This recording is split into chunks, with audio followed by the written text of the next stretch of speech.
Welcome to Good for Bitcoin, a weekly show recorded live every Friday, where we recap the top events of the week and talk about everything that is good for Bitcoin. If it's built on Bitcoin, then it's good for Bitcoin. Let's get started. Content shared on this podcast is for informational and entertainment purposes only. It does not constitute financial, investment, or legal advice. The views and opinions expressed are those of the host and guests and do not reflect the official policy or position of any other agency, organization, or company. We encourage you to conduct your own research and consult with a qualified professional before making any financial decisions. Well, hello, everybody, and welcome to Good for Bitcoin. Thank you so much for joining us. So great to see some familiar faces already here in the listener audience. I see Liz, I see Nikki Specs down there, a few others as well. So some familiar PFPs. So thank you guys so much for joining. This is a weekly show we do every Friday where we recap all the top events of the week, talk about everything that is good for Bitcoin. My name is Brandon, social media manager here at Trust Machines. Also joined by Kate, who is behind the leather handle. Kate, happy Friday. Happy Friday, everyone. And of course, Longstreet, happy Friday, sir. What's up, GM? Happy Friday. So much to get into this week. It's been such a fun week with 12 days of leather kicking off on Monday. Oh my gosh, so exciting. Every day we have been giving things out, and I don't want to reveal too much, but like as fun as this past 5 days has been, we're just getting started, and next week is going to be crazy. So excited. Just to recap quickly. So on day one, we gave out some really awesome leather swag. These sweaters that well, Kate, maybe let me throw it to you and you can talk about them because that was your idea. Yeah, for sure. Well, before I get into that, I just want you to know you and I have been called Mr. and Mrs. Claus here on X because of this giveaway, which is pretty funny. I love that. Yeah, that was pretty fun. So day one, we designed these sweaters that were really meant to be conversation starters, when you're with your family and friends over the holidays. So it's, Bitcoin merch that's not super flashy. And yeah, the whole message behind it is, you buy your Bitcoin and you never sell. So we did that giveaway. Something that's cool that's been happening from that is because we're located in North America, we can only offer shipping to certain locations covered by us. And so some people who need to pay for their own shipping, but the cost is just so high, they've been actually gifting it to other people. So that has been a nice little pay it forward chain that has started with that giveaway. That's really lovely. And yeah, I agree. A lot of the swag that we've been doing, we have, I guess I'll give a slight alpha that we'll be giving out some more clothing items tomorrow. So stay tuned for that. But, a lot of the merch that we focus on with leather and all of our brands is, I guess not so Bitcoin forward in a way where you actually would want to wear it and not invite people to attack you and try to steal your Bitcoin from you. You don't want to have a big billboard that says, "Hey, I have a bunch of Bitcoin." But yeah, like Kate said, it's like more of a conversation starter. So very cool. Day two, we did a really great collaboration with Bitflow on some different stacks SIP10 meme coins. And the one thing that was really fun about this was we gave out meme coins, but the person that was winning got to select which meme coins they wanted to win. So we had some people pick Rue and some people pick Leo and some people pick Welsh, and that was really fun to collab with them. We love anytime that we get to collab with Bitflow. Everyone over there is really awesome. Day three, we did a nice collab with Trust Machines for a GMTM mug. And all of our employees internally have those mugs. So it was nice that we were able to kind of share that culture with some folks outside for those that won. And who doesn't love a good GM? So GMTM. Yesterday, we did a collab with .locker to give out, I believe, 25 .locker domain names. So I don't think we've announced the winners yet, but we have picked them. That announcement will be coming soon. But everyone's going to get a .locker. So that's exciting. And then today, going on right now, we have a collaboration with Trio, who is the team also behind Ordinals Bot, for those that are not familiar with Trio yet. But they are going to be Trio is a marketplace that will be launching very soon. That will be focused on ordinals and runes, and we are giving away $500 worth of dog runes with Trio. So very exciting. Go check out Leather, and it's 12 days, right? We're only in day 5. 12 days. We're not even halfway yet. We have a lot more stuff to give away and a lot more surprises around the corner. So go follow Leather, turn on your notifications, and yeah, it's just been so fun so far to see this come to fruition after all the planning that we've been doing for it, and much more to come. Kate, I wanted to also throw it over to you. We also have had some other announcements on Leather this week with our ambassadors, and would love to have you talk a little bit about that program that you've been working on. For sure. So, yeah, a couple weeks ago, we brought on our first round of Leather ambassadors. And these are just people who really embody what we want to see in the Bitcoin ecosystem. And so they've been, posting, creating content, highlighting Leather features all across socials. And it's created quite a stir. I think we brought on some pretty strong people, and that has drawn a lot of eyes to this program. But yeah, a lot of people reaching out and wondering how they can become one too. So if that is you, you can DM us here on Leather or my personal account, which is S8Kate. You can also join us in our Discord, which is discord.gg/leatherwallet. And you can ask, how to become one there. But really, it's just being about like a good person who's advocating for Bitcoin and stacks, and just highlighting all the amazing things that you can do within this ecosystem. So this has been a great start. We're really happy we were able to kick it off before the end of the year. And now that we have our first build of mobile out, I think it's going to really skyrocket in the new year. Yes, much more to come there. I think overall, like this 12 days campaign has been just so focused on like our way of giving back to our community that has supported us for so long. And, the ambassador program is also just an extension of that, right? We have so many people, like I shouted out a few names. I see a few more down there in the audience now. Shout out to Kabi, who is so diligently always here every week. Thank you, Kabi, for tuning in. It's our way of giving back to the people that have supported us for a very long time, right? There's so many familiar faces that are engaging with us, and we want to reward those folks. So very cool to have this coming out. And Sean, let me throw it to you to talk a little bit about Leather Lounge that happened this week, which was also a very, very exciting show. Perfectly timed too with the Stacks SIP10 tokens giveaway. It was a fantastic show. We were talking about the Stacks meme coins, so it was a bit of a trip down memory lane as there were a lot of Stacks OGs in the house. We kind of set the stage talking about, broad picture, what are meme coins? Why are we in what some call the meme coin cycle right now? And kind of, in general, I think there's a stigma that meme coins are just like pure degeneracy and gambling. But in some of the research that I've been doing, there's so much more to it. And it's a way of, meme coins can be a way of tracking public sentiment and enthusiasm for anything, the attention economy, which is so important.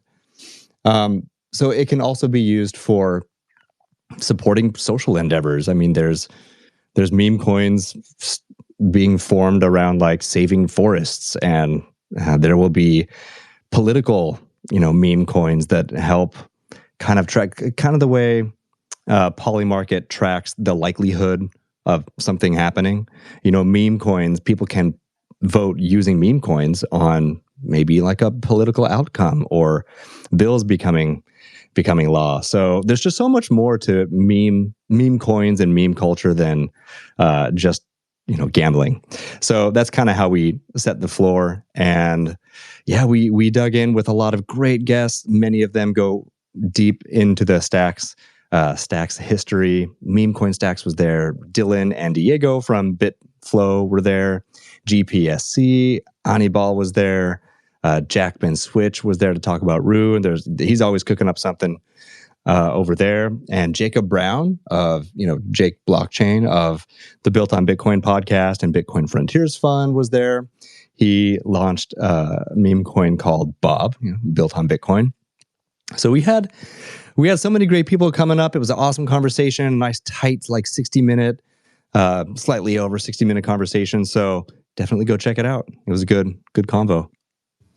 Yeah, I love what I've really enjoyed over the past kind of few weeks is it feels like we're entering kind of a new season of like there's some new Stacks meme coins that are growing and gaining prominence. And, obviously we have kind of the flagship meme coins that we've had for a while, right? Like Welsh and Leo and Rue. It's really cool though to see this new crop of meme coins kind of coming up, and just shout out to the builders that are making it easy and the platforms that are making it easy for these meme coins to come up. Obviously, Stack City, we've had Koa on, and Velar, and these other platforms that allow you to easily launch these coins, which has just been so fun. So really great, just to see this meme coin economy growing, and to see so many people that we frequently interact with in this ecosystem kind of launching coins of their own. And it's just been really cool. Yeah, AI BTC Dev was getting a lot of shout outs as well. The AI BTC working group that is Stacks based. And one of the huge unlocks that we're going to get is, SBTC. How many days away is that? It's 5 days away or something like that? Tuesday's the day. Wow. Yeah. Wow. Okay. Yeah. So lots to look forward to with SBTC, AI BTC Dev. Like that's going to unlock a lot of utility, but especially the meme coin activity. Yeah. So much to look forward to. But let's get into what happened in the past week. So, very recurring segment on the show is talking about some public company news. And I think news slowed down a little bit this week. Maybe, things are starting to settle down a little bit for the holidays, but some familiar faces here in the public company news segment. We have, of course, MicroStrategy, who purchased another 21,550 Bitcoin for $2.1 billion. Absolutely insane amount of Bitcoin. They just keep stacking and stacking and stacking. And it's hard to, think of another company surpassing them at this point. They're so far ahead of everybody else when it comes to a Bitcoin allocation. So pretty incredible. It's true. Yeah, they won't stop. And there's a lot of, understandably, like there's a lot of buzz. Like you said, it's kind of died out this week, but MicroStrategy is getting a lot of the attention. So there's also a lot of due diligence happening. And, I think the consensus is that they're just going to keep doing this. They have an infinite money printer, and they're going to keep buying more Bitcoin, which is like a self-fulfilling prophecy and a cycle that will keep bringing more value, like until the next bear market. Who knows when that'll be, but like, I think most people are betting on this working for a while. Yeah, it does start to, though, like the way that you're saying it, Sean, it starts to scare me a little bit with thinking about like buying Bitcoin on leverage. And I know it's not exactly what they're doing. That's a lot more kind of involved and technical than that, what their sort of strategy is. But it just like reminds me a little bit of, what happened in like the BlockFi Celsius FTX days, right? Of buying Bitcoin on leverage and what that can potentially do. So, again, it's not trying to start FUD or anything, but it just kind of reminds me of that situation a little bit. Yeah. Last week, we were talking about poly market, as we tend to every episode. But the question was, at what point will they hold more than 2%? And now they do hold. It's 2.02% of the total Bitcoin supply. Wow. With 423,650 Bitcoins. That's amazing. Not bad. Yeah. But is it too much? And then with Senate, Lummis's bill calls for, I think owning, is it 5% of the total Bitcoin supply? I believe so. Yeah, that would kind of put it on parity with how much gold relative to the rest of the supply the U.S. currently holds. Yeah. Yeah, I know there's, and I think the Bitcoin's in Satoshi's wallet. Now, I think BlackRock has more than Satoshi has. So there's a lot of big numbers flying around, a lot of changes happening. Yeah. Yeah, that is a pretty significant bullet point. Yeah, that BlackRock has more Bitcoin than Satoshi now. That's potentially scary, but not really, because they're holding it on behalf of their customers. But still, yeah, pretty crazy statistic. Another small bullet point here was Genius Group. We have covered them before, as this year they announced kind of their Bitcoin strategy. They purchased another $2.2 million in Bitcoin. So, not quite as large as MicroStrategy's 2.1 billion, billion with a B versus million with an M. But still, commendable that, and shout out to Genius Group for continuing to acquire more Bitcoin. Well done. Now, from MicroStrategy to Microsoft. Yeah, this one, we've talked a lot about Microsoft, my history as an employee there. Unfortunately, though, it doesn't seem like the shareholders of Microsoft were ready for a Bitcoin strategy, so they have voted no on their proposal to research a Bitcoin strategy. And this is one thing that actually really annoyed me over the past couple of weeks is kind of mainstream Bitcoin coverage of this. A lot of publications were spinning this as a yes vote meaning that Microsoft would buy Bitcoin, and like just not being honest about what a yes vote would mean. And that was just like super frustrating to me personally. I think I tweeted about it, or maybe I replied, I think, to another publication that had wrongfully kind of talked about it. But anyway, they voted no. This was something that, as we talked about, the board of directors had recommended voting against. They were citing basically that Microsoft already had sort of a diverse range of investable assets, and, including Bitcoin just didn't make sense. So 0.5% of shareholders voted in favor of the proposal, and less than 1%. That sounds like a small amount. I think it was Udi that actually tweeted this week, though, that depending on how you look at it, that's kind of 1 in 200. So that's not terrible when you think about just how big of a company Microsoft is. That's still a lot of people that voted in favor. But Microsoft is going to get Bitcoin at the price that they deserve, and eventually, I think companies won't have a choice but to buy Bitcoin. But Microsoft will not be one of the early ones in the race, it seems. Yeah, I like that you tweeted that out. Everyone buys Bitcoin at the price they deserved. But this is, I still think 0.5 is like crazy low. It's such a miss. It's good perspective, 1 in 200. And I think about like, okay, if I can kind of keep, Dunbar's number in my head, that's close to 200, I think. If I think about like the 200 people in my life that I've ever kind of interacted with over the past several years, how many of them would say, yes, I want to research Bitcoin? And I think it's more than one. So I think this is, I don't know, this is pretty small, but, maybe it has something to do with, prioritization, right? Maybe they feel like with their resources and the research that they need to do, there's other things that are more important. Yeah, I think I didn't look into the numbers, but I think, this is largely because of all the proxy votes, right? It's like BlackRock that's voting on behalf of their customers, right? And then somebody like BlackRock would have this huge, influence on, one way or the other. So I think it's situations like that where you have these larger companies that are sort of voting on behalf of, the assets of their clients that they're holding. And that's how you kind of get to this very small number. So it's kind of like an electoral vote in some ways. So like popular vote versus like, electoral vote can sometimes be quite different. So yeah, something like that. What do you think is going to happen with Amazon then? Well, yeah. So, I mean, another Seattle company, Amazon, some of their shareholders are now proposing a Bitcoin Treasury edition. So just to read the quote here, it says, shareholders of Amazon have proposed that the company assess the potential of adding Bitcoin to its treasury. This proposal, to be discussed at the 2025 annual shareholder meeting, reflects a growing interest among corporations in integrating crypto into their financial strategies. And while it indicates a trend, it does not confirm their stance or action on Bitcoin just yet.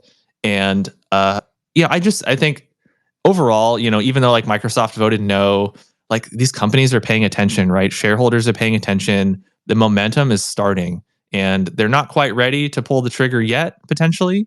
But the fact that these conversations are happening, these conversations are only going to get louder, right? As more and more people adopt Bitcoin, it's just going to become just more, accepted in kind of TradFi and the traditional market. So again, I think it's just a matter of time, but really cool to see more of these conversations happening. And, at the end of the day, these public companies have to answer to their shareholders. So we will see what happens next year at their annual shareholder meeting, if they do this or not.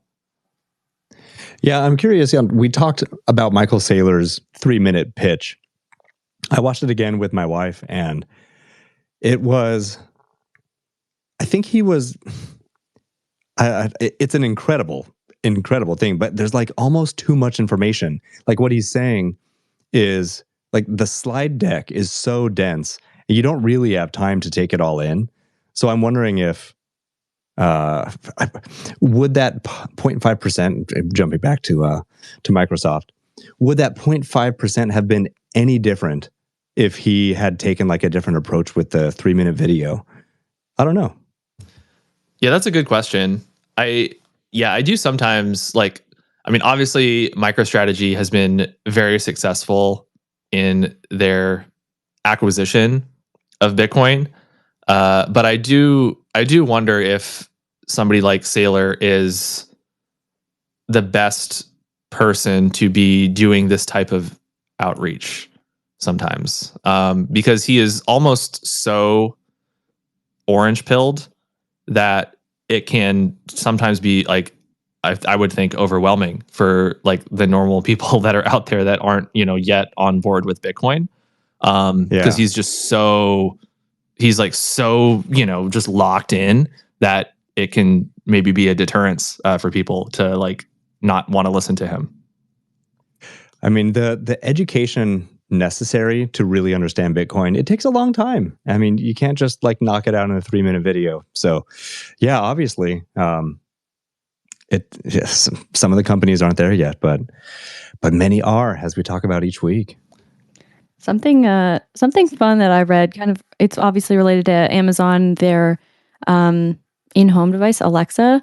They came out with like a study, or not a study, they just published their data for 2024. And one of the most requests to Alexa was, what is the price of Bitcoin? So I'm wondering if they're starting to take notes on their own data. That's very cool. Yeah. Along with Taylor Swift, but Bitcoin was up there. That actually tracks a lot with my web history as well. So yeah, you are the confluence of the Venn diagram. Yeah, I am right in the middle, right there, exactly. Yeah, Bitcoin Swifty. Excuse me. Cool. Well, let's move on to the next topic. We got a few more things to cover here. So. This next one, which I think was not covered too much because it was not necessarily good news from a Bitcoiner perspective, but this news that El Salvador is going to be modifying their Bitcoin law in order to get a loan from the IMF. So let me just read a couple highlights here from the article. So El Salvador is reportedly planning to modify its Bitcoin law as part of negotiations for a $1.3 billion loan from the International Monetary Fund, the IMF. El Salvador is expected to change the legal requirement that currently mandates businesses to accept Bitcoin as payment. And under the proposed terms, accepting Bitcoin would become voluntary rather than mandatory, which basically means that Bitcoin would no longer be a legal, standard in El Salvador. The deal with the IMF is anticipated to be finalized within 2 to 3 weeks. Changes are part of a broader agreement that also includes commitments to reduce the country's budget deficit by 3.5% of GDP over the next 3 years, and act some anti-corruption legislation and increase foreign reserves. And The IMF has been really critical of El Salvador's Bitcoin adoption. They definitely don't like that Bitcoin is sort of legal tender there, and they don't want this. So I guess El Salvador needs more money.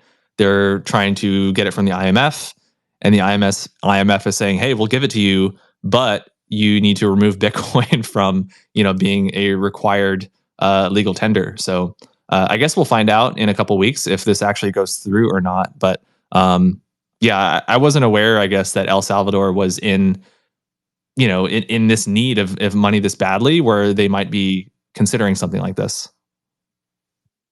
It is a big move. And I think from the Bitcoiner perspective, where we tend to be kind of maximalist, this removing it as what's the term? Tender? Legal tender? Yeah. It seems like a really big capitulation, like a big loss for them. But I don't know. I think the capitulation is more on the IMF side. Like, that's the only thing that they're giving up. And El Salvador has established themselves so strongly as Bitcoin friendly. They've had, how many years has it been? 3 or 4 years that they've had Bitcoin as legal tender? Is it 3 years? Yeah, that sounds about right. Yeah. 2021 or 2020, I think, was when they did that. Okay. So they have, it's definitely established, and maybe it's better that it's more on the voluntary side. Maybe it makes it changes now. Instead of Bitcoin like being forced on everyone, now they have the option for it, and maybe like psychologically that's better. Yeah, I think it sort of reinforces what many Bitcoiners think. How many Bitcoiners think of Bitcoin, which is as a store of value and not a medium of exchange. And they obviously used things like the Lightning Network to make it a lot easier to make Bitcoin a medium of exchange. But especially like compared to so let's say this goes through, right? And Bitcoin is no longer legal tender in El Salvador, compared to what kind of the stance is of Bitcoin in the US, right? We have Bitcoin on our balance sheet, and Trump has said that he doesn't plan on selling it. TBD, I guess, on whether the US plans to purchase more. It seems like El Salvador will continue to be allocating Bitcoin. Are they still buying 1 Bitcoin a day? Oh, I don't know. They were. Maybe they still are. I think they have a mempool instance where you can actually check to verify their holdings. I think they still are.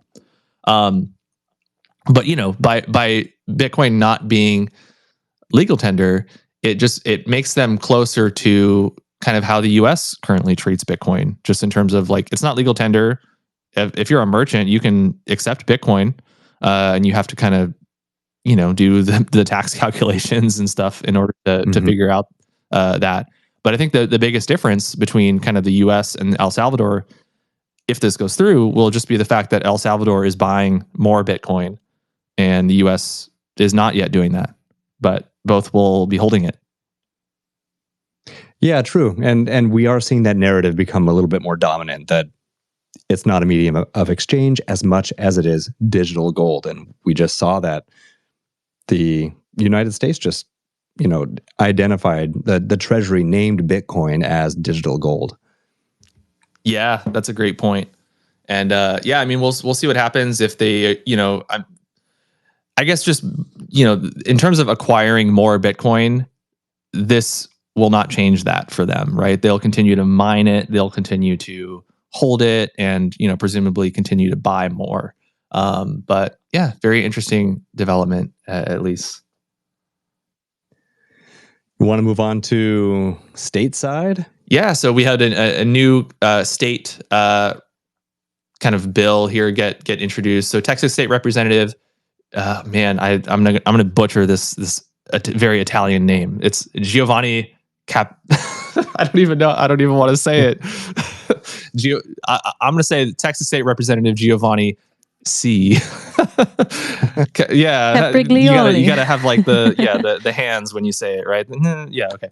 Has introduced a bill to establish a Bitcoin strategic reserve in Texas. Legislative proposal aims to create a state-held reserve of Bitcoin, potentially mirroring national or other state-level initiatives. Introduction of the bill was uniquely live-streamed on social media. I think it was announced on an X space, and I think Dennis Porter was part of that as well, which made it a first in legislative broadcasting. So yeah, more states are getting into the mix with wanting to have strategic Bitcoin reserves, and especially a state like Texas that is so heavy on Bitcoin mining. I think it makes so much sense for them to get on board with an initiative like this. Lead the way. Got to put the pressure on everyone else. Absolutely. Game theory. We talk so much about game theory on this show, and states, nations, everybody's getting on board. So who will be the first? We will see which state ends up passing the first bill. But certainly a lot of states. I think it's who is it? So we have Texas, Wyoming.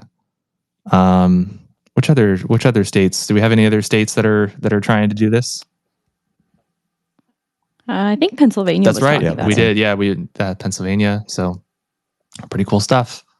Yeah, we'll see what happens. So why are Bitcoiners so interested in the House Financial Services chair? So yeah, news this week. French Hill is going to be the next House Financial Services chair. So Arkansas Republican. He will chair the HFSC starting with the next congressional session that starts on January 3rd.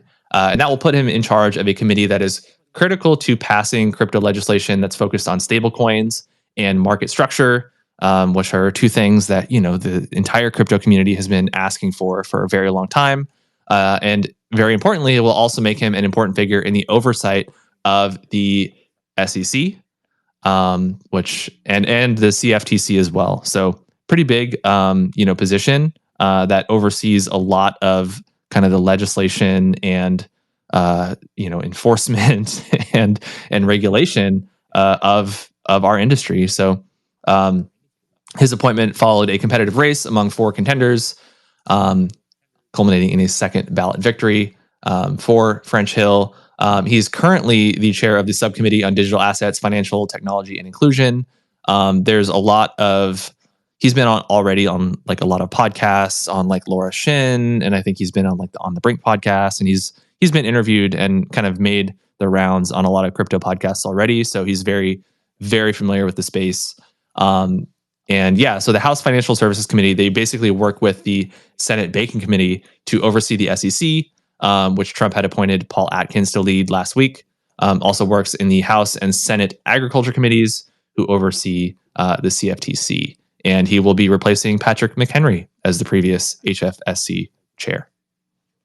That was a big loss. Patrick McHenry was one of the greatest, Bitcoin educators and advocates, and he was able to grill other senators. And I always liked his bow ties too. Yes, very fashionable, and great speaker. I think for Patrick McHenry, yeah, he was really great speaker. But seems like we're going from one Bitcoiner to another almost. So not a huge loss for the the crypto community, I guess. But yeah, and he's also really committed to doubling down on this Operation Choke Point 2.0 and figuring out how it started, and we got to end the practices.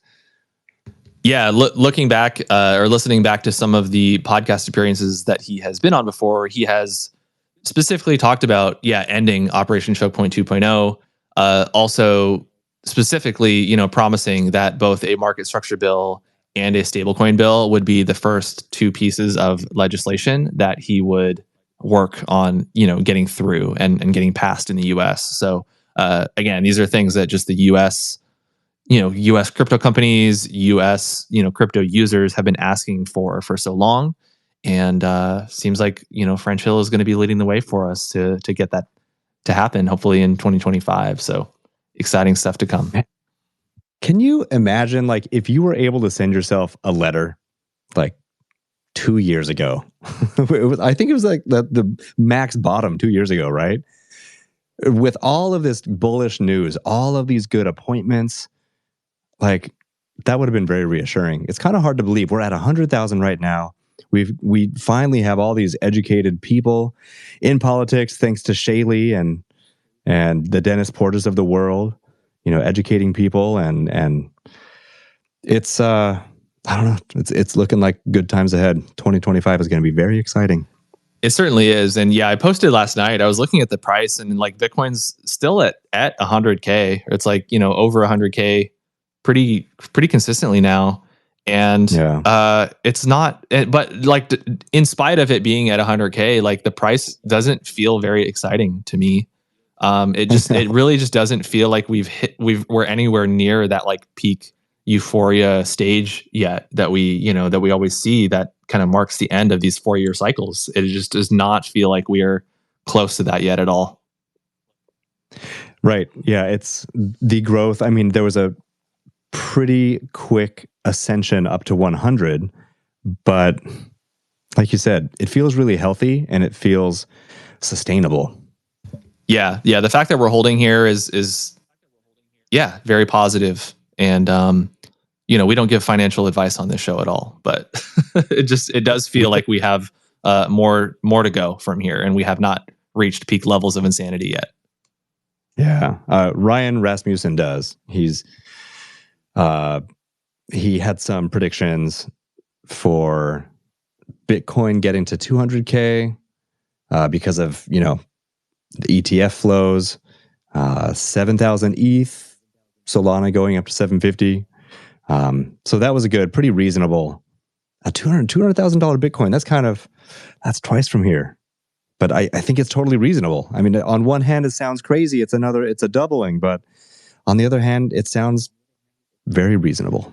Yeah, I mean, we're in uncharted territory at these kind of levels of Bitcoin price. I think the next really big, milestone for Bitcoin is going to be, surpassing gold's market cap. And Bitcoin certainly has a long way to go there. I think that's another like 9x from here. So that's a long way to go. But 100K was such a symbolic kind of number to pass. It's it's such an easy number, right? And it just makes math really easy to be like, 10, what is it? Like 10,000 sats is $10, something like that. It's just like super easy now to do sat math.